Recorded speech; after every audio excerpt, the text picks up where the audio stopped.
Well, kids, tonight your mother and I are going out. So before we go, we'd like to tell you a little bedtime story. And this is how it goes. How the stars came to be. There once was a time, long, long ago, so long I can scarcely recall, when the world was a very different place, with a canopy over it all. Not a small canopy, as is over your bed, but clouds of such depth and great height, that below them the world was forever in dark, and above them was always in light. Then, as now, a wealth of beings inhabited these spaces.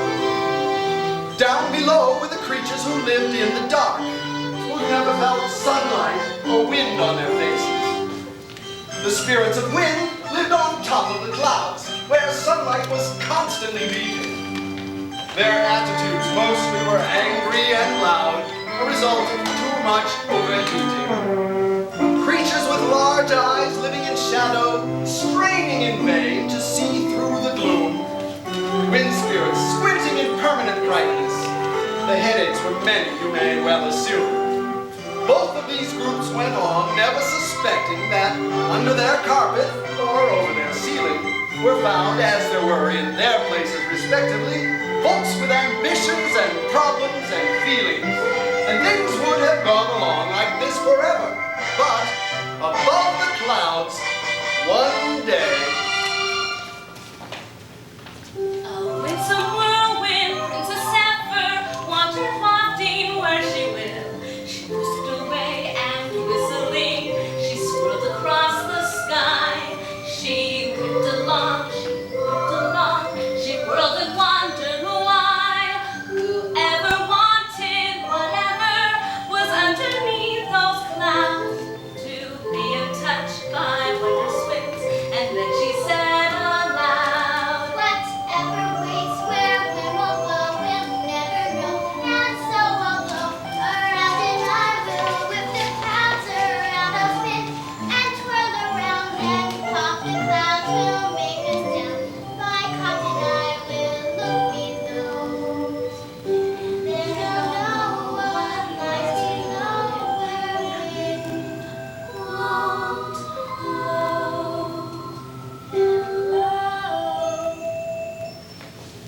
at this same moment, as fate would have it, down below that very spot, a creature in the dark was walking with his friend, and they were talking.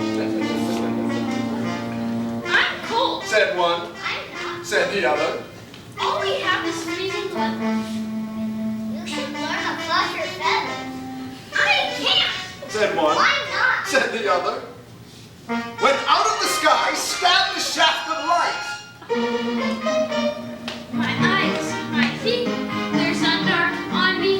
Your wings, your feet, and every leaf on every tree. I've heard it, smelled and touched and tasted, but now I see they're sun dark on me. They're sun dark on me. Instead of black, a million colors. We must go back and tell the others. It's warm, it's soft, it's just like that. And doesn't want to fall off.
I have the strength to draw a bow, and none can match my power. I would be quite proud to show you in my shining hour. I'll shoot the arrows one by one. The light will be for you and me. I'll climb the ladder to the wind to the sun and cut a hole in the air. Reaching through to seize the sun, and then I'll bring it back to you. Build that ladder, watch me run. Let's organize, that's what we'll do. Organize, that's what we'll do. Hey, organize, that's what we'll do. Yeah, organize. That's what we'll do. I fear this light, it makes me scared. Nobody asked me if I wanted it here. And worst of all, I'm unprepared for all the changes it will bring. All the changes it will bring. Our lives won't be the same, you know. Once they have brought this light to earth, and all will be quite different here. And I don't like changing anything. I don't like changing anything. They all think that they're so smart, planning how to steal the sun. They worry maybe they're smart, but they're not the only ones. Using honey from the bees mixed with water from the spring, we can brew a potent ale, the effect of which is dazzling. We can get the bison potted, don't you think I'm clever? We will boil this plenty of water, then we'll drop forever, then we'll drop forever. La, la, la, la, la. When at last they all were finished with their preparations, all the creatures stayed up late in anticipation. Oh my hello, Mr. Bison. This feels tasty, won't you try some? Well, this is a delightful brew. I think I'll have another 2, or 3, or 4, or 5, or 6. And soon the bison drank his fill, and then some more, as bison will. So when it's time to shoot that bow awry, well, he shot high and low, and wide and short, and never straight, till finally forward stepped the great bald eagle with her sturdy thighs, who snatched the bow from clumsy hands, and then took aim with razor eyes, and shot a line of arrows then, a line of arrows straight and true, of which the nimble fox could climb, that clever fox who cut a hole and let the light come shining through. Up above the clouds a zephyr saw the arrows' tips go through, and when she saw where they were pointed, knew what they were meant to do. So when she spied the fox's blade come slash the clouds to cut them free, her heart rejoiced as next she saw the creature's face she hoped to see. Hi, he said, and she responded eloquently, What have you come? to which he answered, Well, I guess I hope to see me. she shouted with elation. He told her, peering round, till he saw that bright location where caves are to be found. As his eyes became accustomed to the brilliance of that place, he couldn't help but be affected by the beauty of her face. People say we must not meet, that we were once above the mist, but they don't understand my feelings, what I must resist. If you could but help me now, I should show a little favor, to slip inside into this fairy, we'll be friends forever. But as the sun slipped in the sack, the spirits all were heard to shout. As everywhere the sky went black, they said, Turn the lights out! My people must not find me here. Zephyr with alarm. If they could find us out, I doubt it could keep us from harm. Go quickly now and take the sun, which kept us all awake so long. If they can sleep, they will be warmer, giving soon and we come home. So down he sped, but first he said, I never will forget you. To which she sighed and then replied, As if you think I'd let you. But it's gone, the light is out, the darkness now around me. Frightened still, I want to shout with happiness resounding. The heat is gone, the burning skull, it made my eyes so sore. A coolness has descended like we never had before. the spirit said, You must admit that constant light was getting boring. All we needed was a change. and soon they all were snoring. What happy creatures then were seen, triumphantly rejoicing. The darkness that we always knew is vanished now forever. For daylight's here to warm us through, so let us sing together. We have taken the silent treasure, we have traveled to bring the light. Gone on the past of the nights in our measure, now the sun is making it bright. And then the creatures realized the lies that they were voicing. We worked so hard to achieve this goal. Done away with the dark so deep. Gone are the days As black as coal. When will we get some sleep? and now the land begins to change. Her greens are fading into brown, and as we realize the danger, joyous smiles have turned to frowns. For as each flower turns its face to try to catch the morning dew, the dry nectar is cracked and parched. The drops of moisture flow to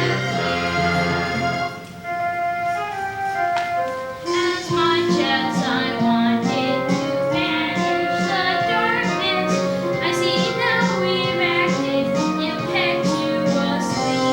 Our hurry to save has brought bleakness and starkness, for more than enough light and much displeasure. as he sat on a stone with his head in his hands, he felt a light breeze on the back of his neck. Looking up, he was glad to discover that Zephyr had stolen away just to check.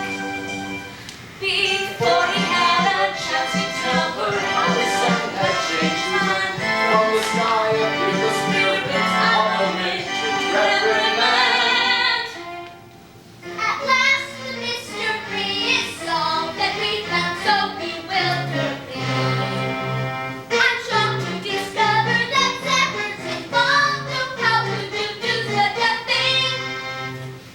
You know it's forbidden to deal with these creatures. Our ways are not their ways. We must stay apart. In aiding them, you have brought certain disaster. Your actions were wrong, as you know in your heart. although they not read find repentance, Princess Zephyr stood around. I know what we've done is good. If we need her, just look around.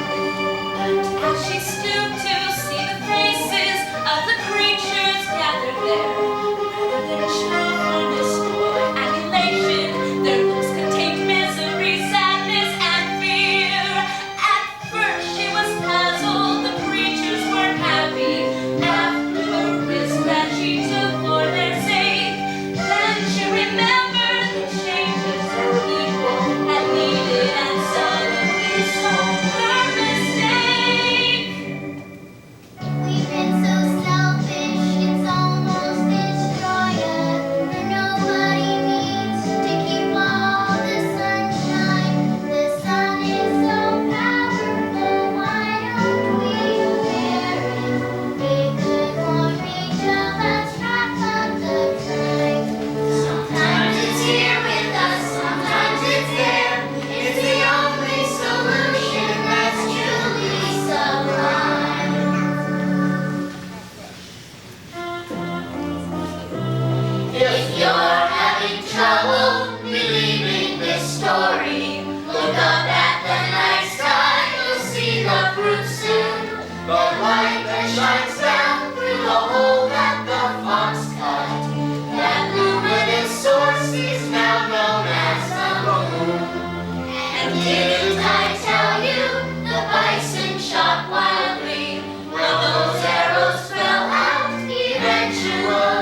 edit everything?